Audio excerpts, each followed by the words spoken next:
चलिए तो question number 1 पर आ जाइए। निम्नलिखित में से कौन सा युग्म इनमें से सही सुमेलित नहीं है? दिल्ली षड्यंत्र केस के सामने अमीचंद लिखा है और काकोरी षड्यंत्र केस के सामने अशफाकुल्ला खां। लाहौर षड्यंत्र केस जतिन दास, नासिक षड्यंत्र केस रास बिहारी बोस। बताइए कौन सा गलत है, कौन सा सही सुमेलित नहीं है इसमें? पहला सही सुमेलित है और दूसरा भी सही सुमेलित है, तीसरा भी सही सुमेलित है, चौथा सही सुमेलित नहीं है।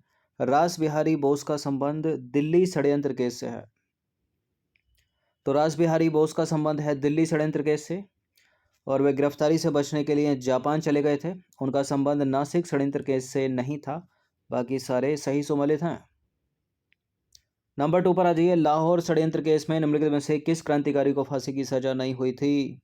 राजगुरु, भगत सिंह, सुखदेव, बटुकेश्वर दत्त। लाहौर षड्यंत्र केस में सुखदेव, भगत सिंह और राजगुरु को 23 मार्च 1931 को शहीद हुए थे वो, ठीक है। बटुकेश्वर दत्त को नहीं हुई थी।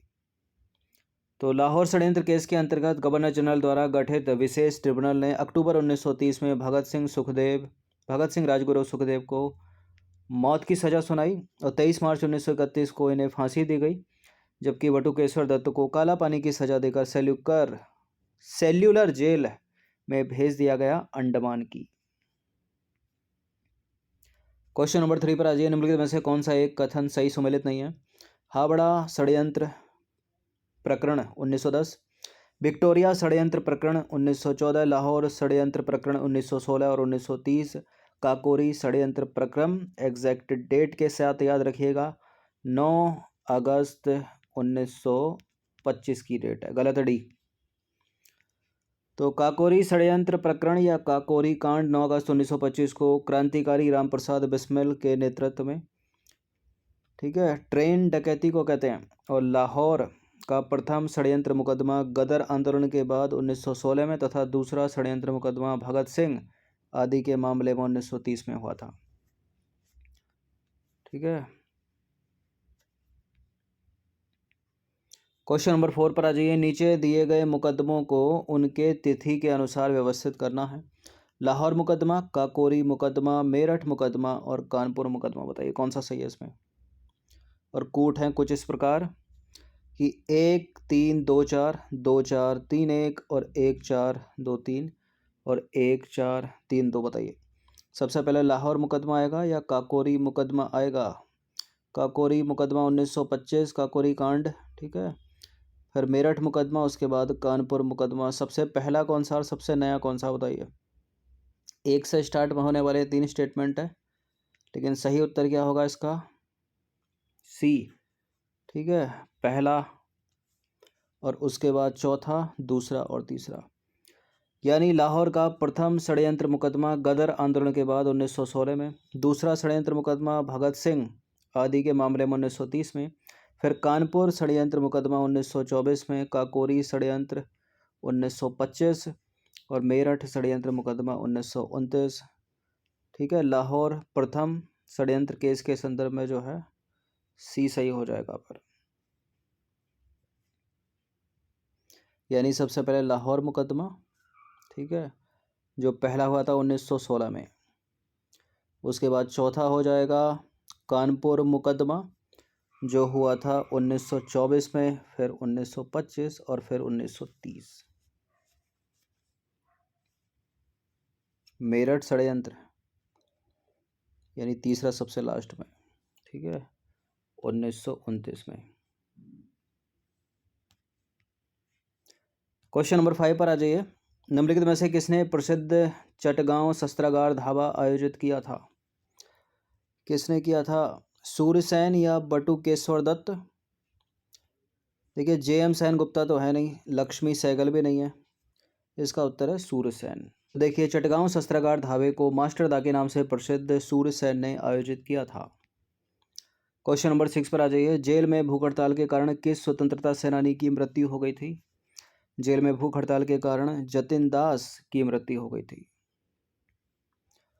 तो लाहौर षड्यंत्र केस के अंतर्गत गिरफ्तार जतिन दास ने जेल में राजनीतिक बंदी का दर्जा प्राप्त करने के लिए भूख हड़ताल की और 64 दिन की भूख हड़ताल के बाद 13 सितंबर 1929 को उनकी मृत्यु हो गई। काकोरी केस के अभियुक्तों के बचाव हेतु निम्नलिखित में से किसकी अध्यक्षता में एक समिति का गठन हुआ था? किसकी अध्यक्षता में हुआ था? गोविंद बल्लभ पंत की अध्यक्षता में। तो हिंदुस्तान रिपब्लिकन एसोसिएशन के संस्थापक सदस्यों में से एक तथा काकोरी कांड में आजीवन कारावास से दंडित श्री योगेश्वर दत्त चंद्र चटर्जी ने अपनी आत्मकथा इन सर्च ऑफ फ्रीडम में यह स्पष्ट किया है कि पंडित मोतीलाल नेहरू ने पंडित गोविंद बल्लभ पंत के नेतृत्व में काकोरी कांड बचाव समिति का गठन किया था। क्वेश्चन नंबर 8 पर आ जाइए। निष्क्रिय विरोध के सिद्धांत का प्रतिपादन निम्नलिखित में से किसने किया था?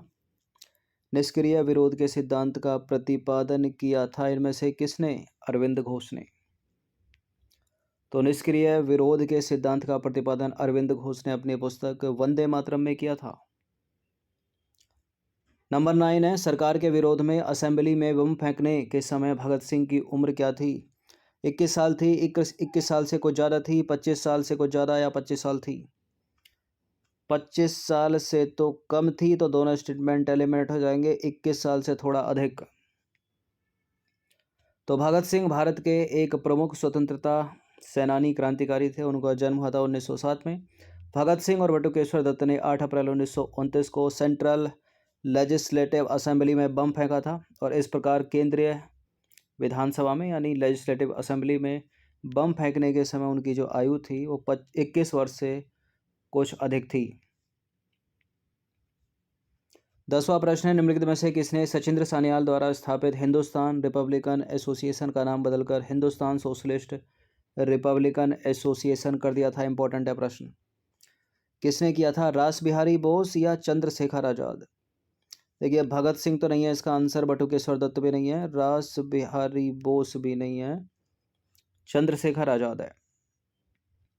तो चंद्रशेखर आजाद के नेतृत्व में सितंबर 1928 में दिल्ली में फिरोजशाह कोटला मैदान में हिंदुस्तान रिपब्लिकन एसोसिएशन का नाम बदलकर हिंदुस्तान सोशलिस्ट रिपब्लिकन एसोसिएशन कर दिया गया और इसका मुख्य उद्देश्य भारत में समाजवादी गणतंत्रवादी राज्य की स्थापना करना था। क्वेश्चन नंबर 11 पर आ जाइए। निम्नलिखित में से किस क्रांतिकारी की फांसी गोरखपुर जेल में हुई थी? इनमें से किस क्रांतिकारी की फांसी गोरखपुर जेल में हुई थी? बताइए कौन सा है इनमें से? राम प्रसाद बिस्मिल। तो काकोरी कांड हुआ था 9 अगस्त 1925 को और इस घटना में कुल 29 भारतीय क्रांतिकारी पकड़े गए। इनमें से राम प्रसाद बिस्मिल, अशफाक उल्ला खां और रोशन सिंह, राजेंद्र लाहिड़ी आदि पर मुकदमा चलाकर उनको फांसी दे दी गई और इनमें राम प्रसाद बिस्मिल को फांसी हुई थी गोरखपुर जेल में, राजेंद्र लाहिड़ी को गोंडा में और रोशन सिंह को हुई थी इलाहाबाद वर्तमान के प्रयागराज में और अशफाक उल्ला खां को हुई थी फैजाबाद में। ठीक है, ये मैच करने के लिए पूछ लेता है। क्वेश्चन नंबर 12 है, निम्नलिखित में से किस वर्ष हिंदुस्तान रिपब्लिकन एसोसिएशन की स्थापना हुई थी? हिंदुस्तान रिपब्लिकन एसोसिएशन की स्थापना हुई थी 1924 में।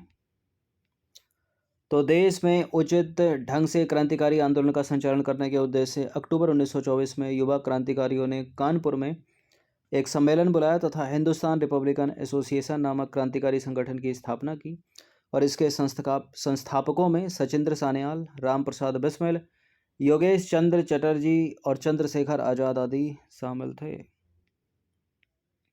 क्वेश्चन नंबर 13 पर आ जाइए। मुजफ्फरपुर में किंग्सफोर्ड की हत्या का प्रयास कब किया गया?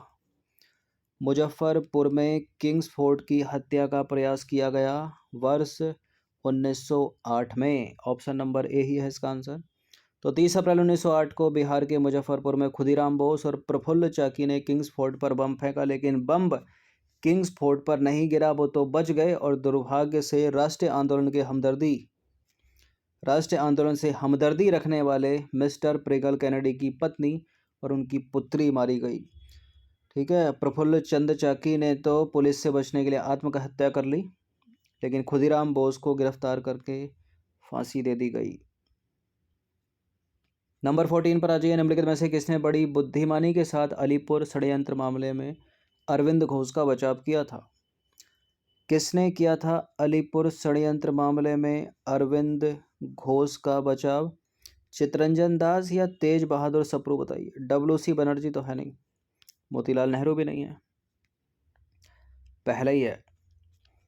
तो अलीपुर षड्यंत्र मामला 1908 में अरविंद घोष और उनके भाई बारेंद्र घोष सहित इसमें जो है 39 लोग अवैध हथियार रखने के मामले में गिरफ्तार हुए थे और इस मामले में 17 लोगों को सजा हुई थी, परंतु अरविंद घोष रिहा कर दिए गए।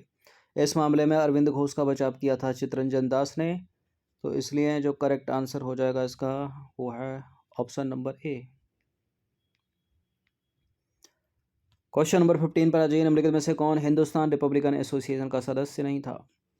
हिंदुस्तान रिपब्लिकन एसोसिएशन का सदस्य नहीं था कौन, इनमें बताइए।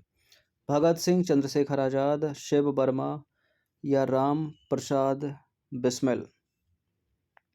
देखिए, भगत सिंह थे, चंद्रशेखर आज़ाद थे, राम प्रसाद बिस्मिल थे, नहीं थे तो शिव वर्मा।